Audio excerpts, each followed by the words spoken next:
And, whether donation, whether you want to buy some supplies, whether you donate it to somebody with some confirmation, that's fine. You can always bring, money to give to the people.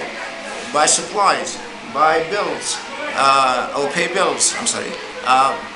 So medication, there's shortened medication. There's many medication they don't have. I just wrote 2 prescriptions yesterday, I said, I don't have it. So common medication, it's not like a zebra as they say in medicine. No, common medication, they don't have it. So we can use the money you're going to give. As I told you, I'm a volunteer, I do not get paid, whatever. So you can give it. That they want money to buy Echocardiogram, machines yeah, for the kids. echocardiogram, that's important, yeah. But that's kind of expensive, believe it or not.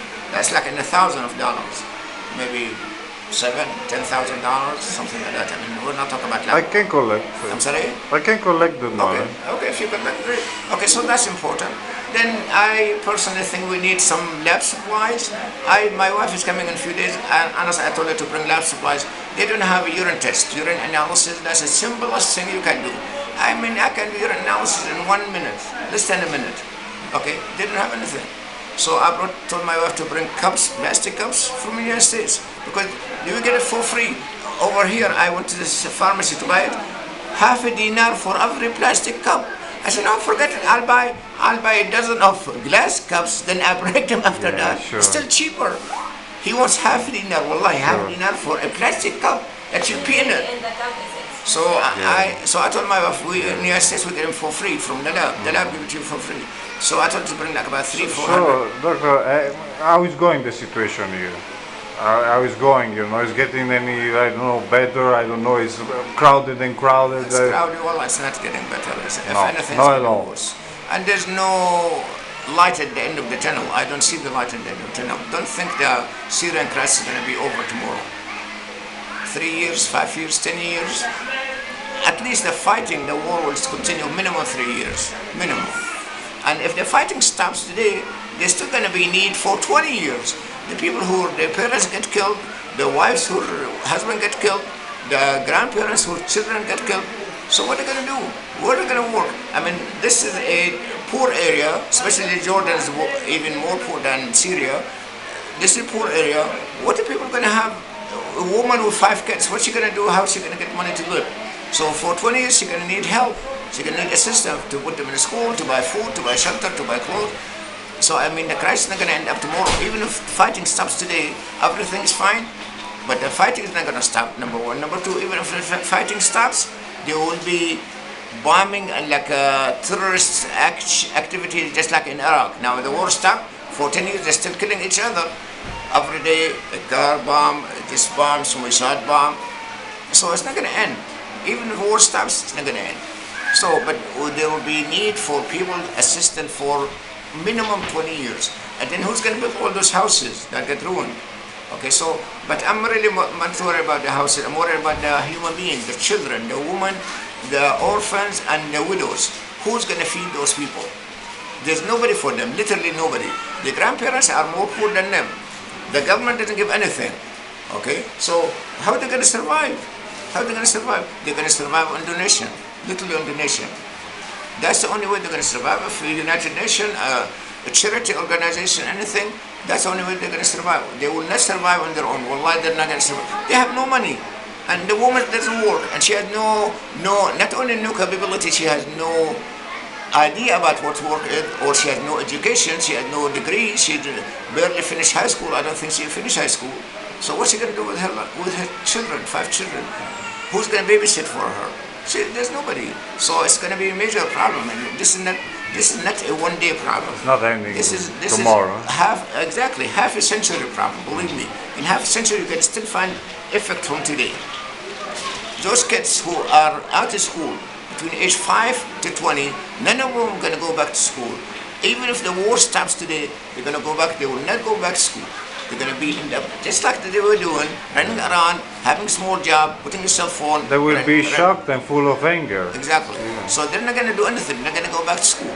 So those will be uneducated generation, a whole generation of uneducated Syrians. A lost generation. A lost generation. A lost generation. A whole generation of uneducated Syrians. They have no jobs, no skills, no ideas, no nothing. Half of them don't know how to read or write.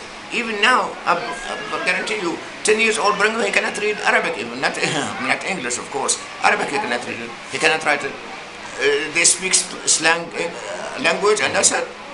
So, I mean, this can be really, this is a major social issue. Forget the politics, forget the power, forget everything. This is a major social issue. And then with the social issue, the medical issue. Those are two issues and they go hand by hand. Poverty goes along with illness. Illness and poverty. Dirt, no housing, no water, no food, no proper nutrition, no proper diet, no vitamins, nothing. No education, that's the most important thing. Have those people become, they have no clue about what's going on. Unfortunately. Well, I try to spend a little bit of time, at least I talk, do I talk more than, ما بحكي معهم أكثر من دكاترة. I talk to them more than the other doctors, but I try to help them, but then you see 50 people waiting, so you don't talk too much. But then I try to educate them a little bit about, like, everybody need medicine. I said, the medicine is not the solution. You are the mother of the child, you have to cure him. I don't have to cure him. Medicine is not magic. Nowadays, everybody wants a pill. A pill for sleeping, a pill for waking up, a pill for constipation, a pill for diarrhea, a pill for this, a pill for that. Come on. No, you have to treat your kid. You sit down with him and you give him medicine, you give him vitamins, you give him liquid that's good for him. No diarrhea medicine. I do not try diarrhea medicine under age 3 years. No diarrhea medicine under age 3 years. Most diarrhea medicine under age 3 years, number 1, could be harmful. Number 2, not effective. Number 3 is deceiving. So I never write diarrhea medicine under age 3 years. That's the only thing they ask for. I said no diarrhea medicine, just the electrolytes, fluids, and the sodium and potassium. That's it. You do not need medicine. Oh, I'm trying to do my best. As I told you, I practiced in 43 years in the United States. I never wrote diarrhea medicine under age 3 years. Never in my life. So why should I write it here? I thought, because it's free, number 1, number 2, but it gives you side effects. Number 3 is deceiving. Number 4, it could be harmful. So why should I write it? I'll write it. So I mean, that's tell you about the education, the level of education. They think they come to the doctor, give them a prescription, everything's fine. Yeah, no, everything's not fine. You have to sit down with your kid and treat him and nurse him to health. It's not like coming to the doctor and they go from one doctor to another doctor. It's the other thing. They go from this doctor, I was really thinking they should, in this Zaatari, great Zaatari, okay, they should have a computerized system connected every hospital and every medical clinic together. Because the patient here today, there tomorrow, tonight they go to another place.